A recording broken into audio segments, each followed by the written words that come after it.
செம்பூவே பூவே உன் மேகம் நான் வந்தால் ஒரு வழியுண்டோ சாய்ந்தாடும் சங்கில் துளி பட்டாலும் முத்தாகிடும் முத்துண்டே படை கொண்டு நடக்கும் மன்மத சிலையோ மன்னவன் விரல்கள் பல்லவன் மொழியோ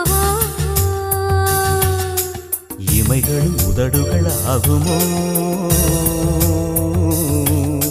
வெட்கத்தின் விடுமுறை ஆயுளின் வரைதான்